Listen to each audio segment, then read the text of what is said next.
Friday morning last 2 டேஸாக அம்மா வீட்டிலேயே ஸ்டே பண்ணதால் இங்கே வந்ததுக்கப்புறம் ஒர்க் அதிகமாகவே இருந்துச்சு.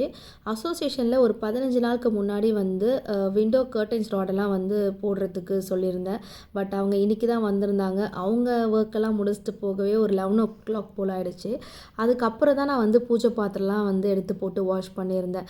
நல்ல வேளை ஏர்லி மார்னிங்கே வந்து குக்கிங்லாம் முடித்ததுனால கொஞ்சம் ஈஸியாக இருந்துச்சு. சைட் பை சைடு எல்லா வேலையும் பார்த்துக்கிட்டே இந்த பூஜை ஒர்க்லாம் முடிக்கவே வந்து ஈவினிங் 5 o'clock போல் ஆகிடுச்சு. அண்டு பச்சரிசி வந்து கொஞ்சம் ஊற வச்சுருந்தேன் மாக்கோலம் போடலாம் சொல்லிட்டு.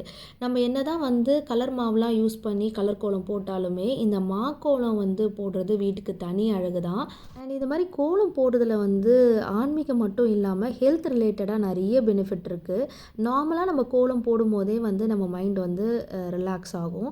இன்னும் வந்து நம்ம இந்த அரிசி மாவெல்லாம் அரைச்சி அதுக்கு நல்ல டைம் எடுத்து மாக்கோலம்லாம் போடும்போது வந்து மைண்ட் இன்னமும் வந்து ரொம்ப ரிலாக்ஸ் ஆகும்.